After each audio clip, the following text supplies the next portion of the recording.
नमस्कार, ओंकार न्यूज आप देख रहे हैं और उत्तराखंड की खबरों में आपका स्वागत है। मैं हूं आपके साथ निम्मी सिन्हा। उत्तराखंड से विशेष अनुराग रखने वाले प्रधानमंत्री नरेंद्र मोदी यहां के बीजेपी विधायकों को टिप्स देंगे। जी हां, प्रधानमंत्री ने बीजेपी के प्रदेश अध्यक्ष महेंद्र भट्ट के उस अनुरोध को स्वीकार कर लिया है जिसमें प्रधानमंत्री से विधायकों के प्रशिक्षण शिविर में वर्चुअल सहभागिता का आग्रह किया गया था। आपको बता दें कि भट्ट के अनुसार कर्नाटक विधानसभा चुनाव के बाद विधायकों का प्रशिक्षण कार्यक्रम आयोजित किया जाएगा। इसकी तिथि जो है वो पार्टी का केंद्र नेतृत्व तय करेगा। वहीं बीजेपी के प्रदेश अध्यक्ष महेंद्र भट्ट ने शुक्रवार को दिल्ली में प्रधानमंत्री नरेंद्र मोदी से मुलाकात की। लगभग 40 मिनट की इस मुलाकात के दौरान प्रधानमंत्री ने उत्तराखंड में केंद्र और राज्य सरकार के सहयोग से हो रहे विकास कार्यों के साथ ही राजनीतिक और सांगठनिक विषयों को लेकर विस्तार से जानकारी ली। इसी के साथ आपको बताते चले कि भट्ट के मुताबिक प्रधानमंत्री मोदी ने विशेष तौर पर वाइब्रेंट विलेज योजना में शामिल उत्तराखंड के सीमांत क्षेत्र के गांवों में हो रहे कार्यों और वहां केंद्रीय मंत्रियों के दौरों के साथ ही जोशीमठ आपदा के बारे में भी जानकारी ली।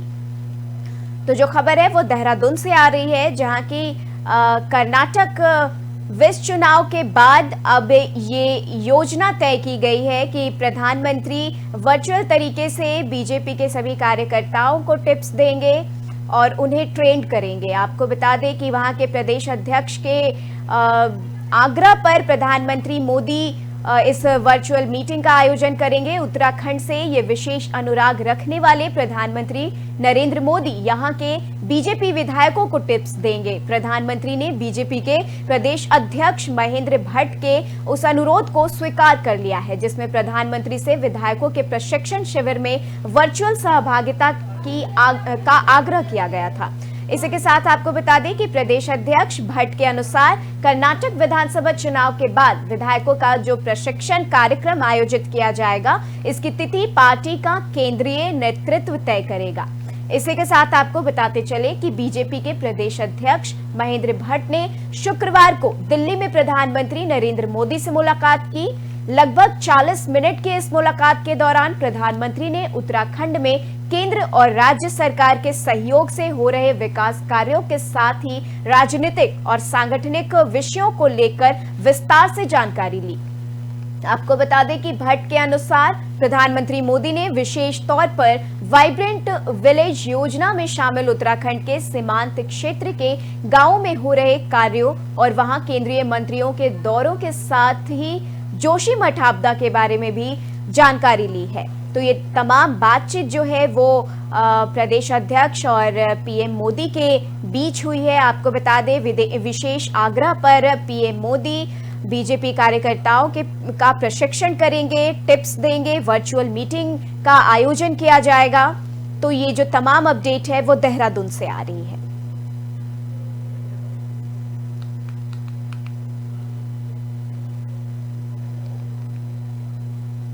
बढ़ते हैं अगली खबर की तरफ। गढ़वाल मंडल के भ्रमण के पश्चात शुक्रवार की देर रात अखिल भारतीय आयुर्विज्ञान संस्थान ऋषिकेश के अतिथि गृह पहुंचे केंद्रीय स्वास्थ्य मंत्री डॉक्टर मनसुख मांडविया ने देर रात एम्स ऋषिकेश का निरीक्षण किया है।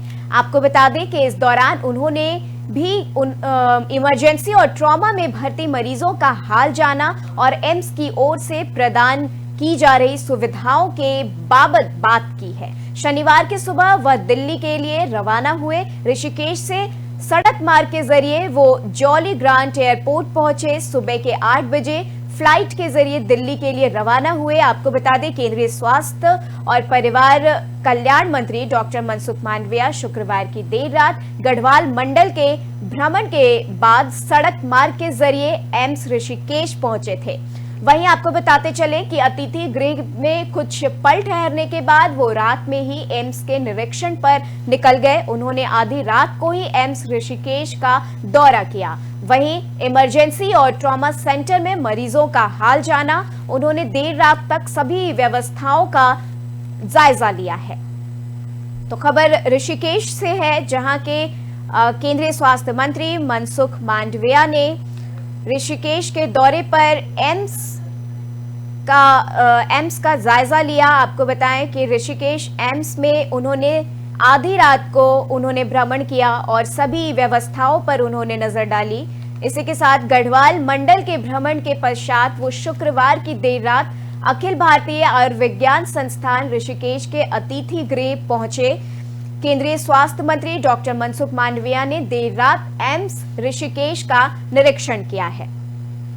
वहीं आपको बताते चले, इस दौरान उन्होंने इमरजेंसी और ट्रॉमा में भर्ती मरीजों का भी हाल जाना और एम्स की ओर से प्रदान की जा रही सुविधाओं के बाबत बात की। वहीं शनिवार की सुबह वह दिल्ली के लिए रवाना हुए। ऋषिकेश से सड़क मार्ग के जरिए वो जॉली ग्रांट एयरपोर्ट पहुंचे। आपको बताते चले कि सुबह 8 बजे वो फ्लाइट के जरिए दिल्ली के लिए रवाना हो चुके। केंद्रीय स्वास्थ्य और परिवार कल्याण मंत्री डॉक्टर मनसुख मांडविया शुक्रवार की देर रात गढ़वाल मंडल के भ्रमण के पश्चात सड़क मार्ग के जरिए एम्स ऋषिकेश पहुंचे थे।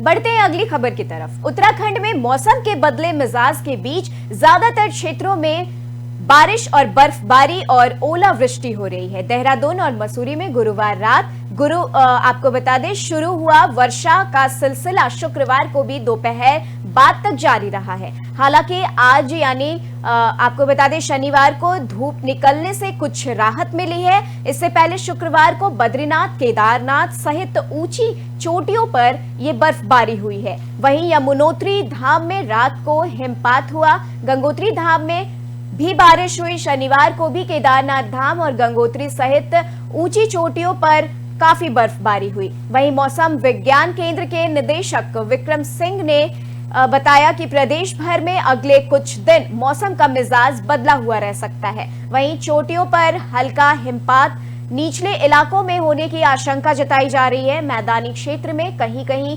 हल्की बारिश के आसार भी बन रहे हैं।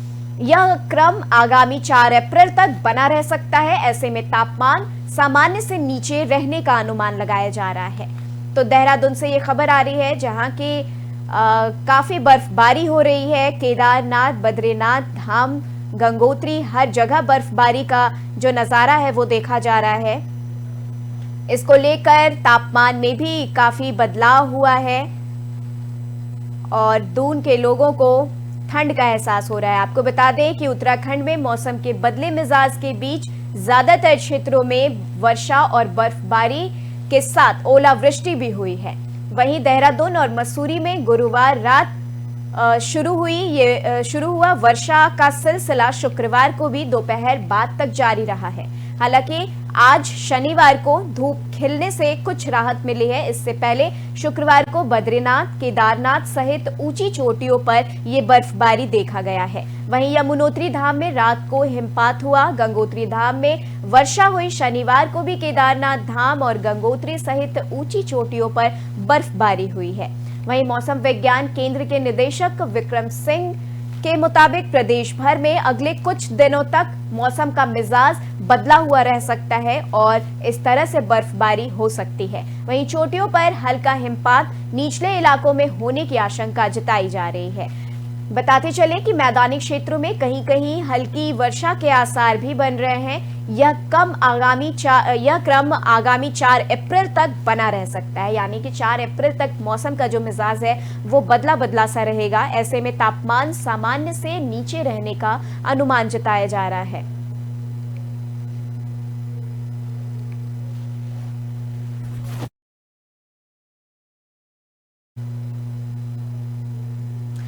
चलिए बढ़ते हैं अगली खबर की तरफ। हिमालय की वादियों के सैर के लिए गंगोत्री नेशनल पार्क के गेट शनिवार सुबह 10 बजे पर्वतारोहियों और सैलानियों के लिए खोल दिए गए हैं। पार्क के गेट खुलने से सैलानियों और पर्यटन व्यवसाय से जुड़े ग्रामीणों में भी खुशी की लहर दिखाई दे रही है। वहीं पार्क के गेट खुलने से अब पर्यटक गोमुख, तपोवन, नेलांग, गरतागली और की भी सैर कर सकेंगे। इसी के साथ पार्क के गेट पर्यटकों के लिए 30 नवंबर 2023 तक खुले रहेंगे।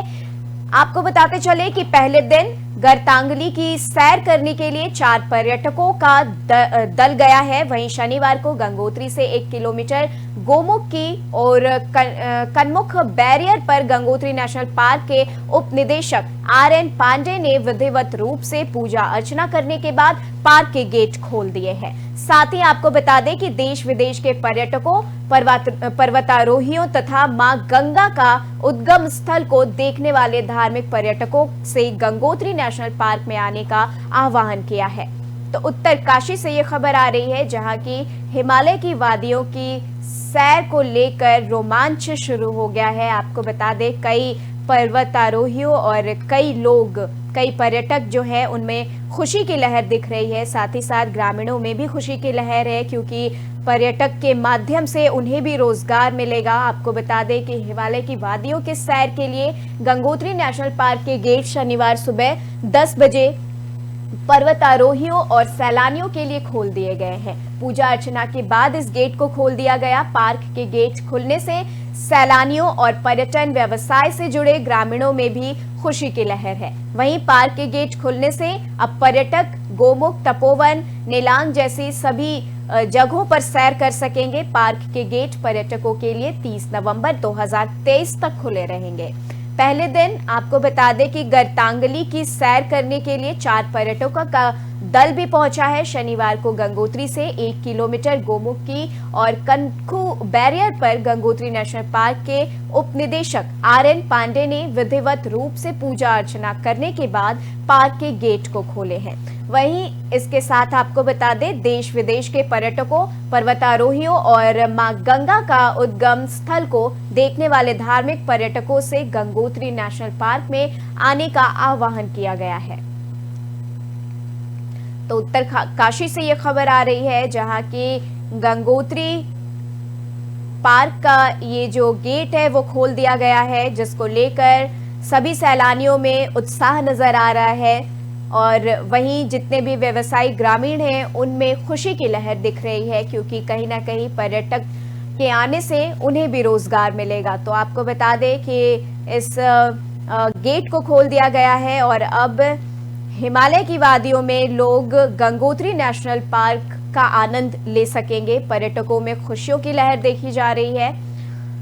आपको बताते चले कि पर्वतारोहियों और मां गंगा का उद्गम स्थल को देखने वाले धार्मिक पर्यटकों से गंगोत्री नेशनल पार्क में आने का आह्वान किया गया है।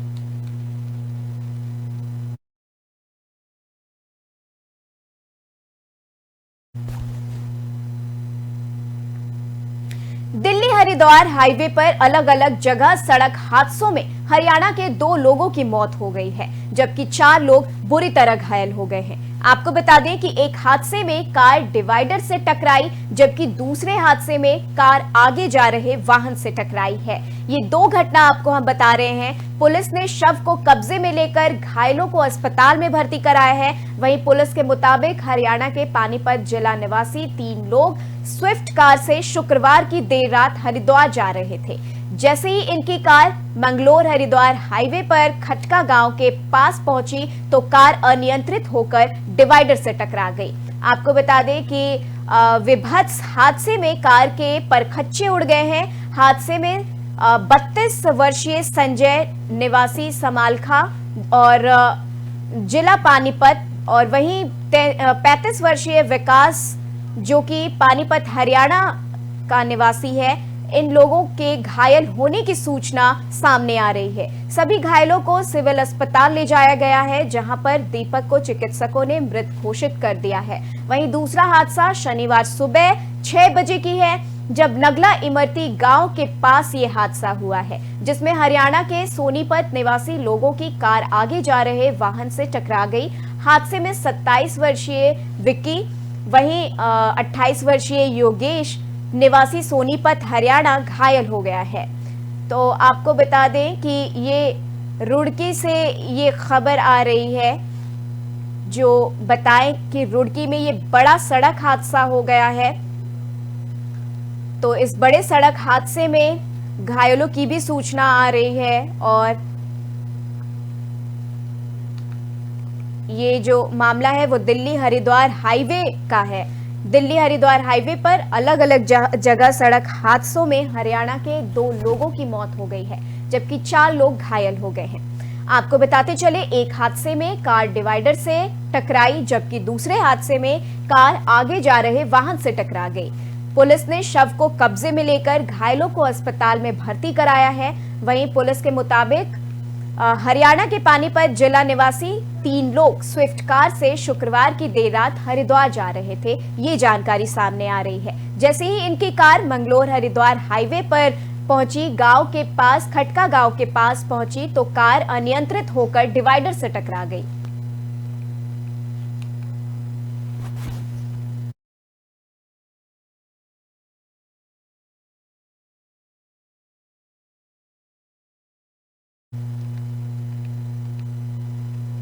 चलिए बढ़ते हैं अगली खबर की तरफ। आपको बता दें कि दून अस्पताल में भर्ती पर्वतीय क्रिकेट एसोसिएशन चमोली के निलंबित सचिव और लिटिल मास्टर क्रिकेट एकेडमी के कोच नरेंद्र शाह की मुश्किलें लगातार बढ़ती जा रही है। जी हां, एकेडमी में कोचिंग ले रही 2 खिलाड़ियों ने जांच अधिकारी सीओ अनिल जोशी के समक्ष शुक्रवार को बयान दर्ज कराया है।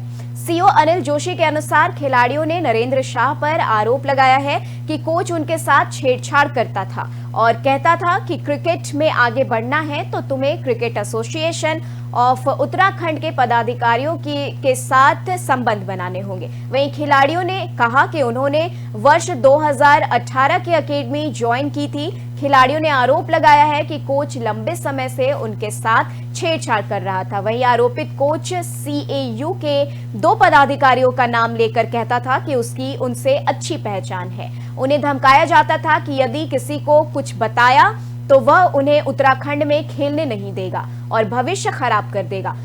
इसी के साथ आपको बताते चले कि वो भयभीत हो गई, जिससे 20 मार्च 2023 को कोच नरेंद्र शाह ने उनके मोबाइल फोन पर कॉल कर अश्लील बातें भी कही। इस कॉल को उन्होंने रिकॉर्ड कर लिया था।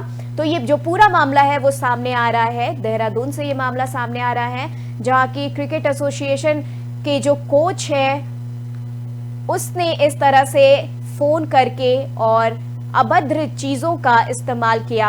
आपको बता दें कि ये कॉल रिकॉर्ड कर लिया गया और कॉल रिकॉर्ड करने के बाद दो महिला खिलाड़ियों ने इस पर संज्ञान लिया है, इस पर उन्होंने बयान दर्ज किया है। आपको बता दें कि दून अस्पताल में भर्ती पर्वतीय क्रिकेट एसोसिएशन चमोली के निलंबित सचिव और लिटिल मास्टर क्रिकेट एकेडमी के कोच नरेंद्र शाह की मुश्किलें लगातार बढ़ती नजर आ रही हैं। ये आरोप नरेंद्र शाह पर लगाया गया है। वहीं एकेडमी में कोचिंग ले रही 2 खिलाड़ियों ने जांच अधिकारी सीओ अनिल जोशी के समक्ष ये बयान दर्ज किया है। सीओ अनिल जोशी के अनुसार खिलाड़ियों ने नरेंद्र शाह पर आरोप लगाया है कि कोच उनके साथ छेड़छाड़ करता था और कहता था कि क्रिकेट में आगे बढ़ना है तो संबंध बनाने होंगे। वहीं आपको बता दें कि उत्तराखंड के पदाधिकारियों की खिलाड़ियों ने कहा कि उन्होंने वर्ष 2018 में एकेडमी ज्वाइन की थी। बताते चलें कि खिलाड़ियों ने आरोप लगाया है कि कोच लंबे समय से उनके साथ छेड़छाड़ कर रहा था। वहीं ये भी बताया जा रहा है कि आरोपित कोच सीएयू के 2 पदाधिकारियों का नाम लेकर कहता था कि उसकी उनसे अच्छी पहचान है। उन्हें धमकाया जाता था कि यदि किसी को कुछ भी बताया तो उन्हें उत्तराखंड में खेलने नहीं दिया जाएगा या फिर भविष्य खराब कर दिया जाएगा। इससे वो काफी डरी हुई थी।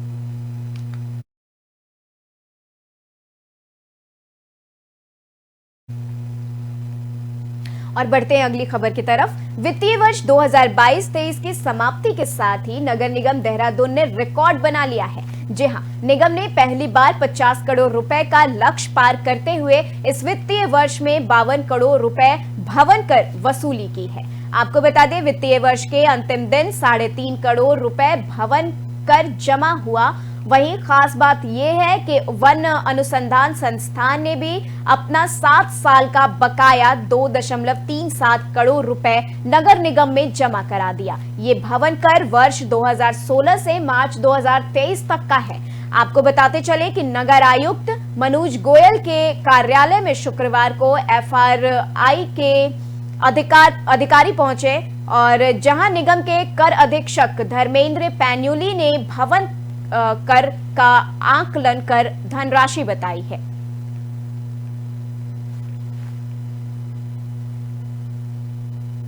फिलहाल के लिए उत्तराखंड की खबरों में बस इतना ही। देश दुनिया की तमाम खबरों के लिए आप बने रहे हमारे साथ। दीजिए इजाजत, नमस्कार।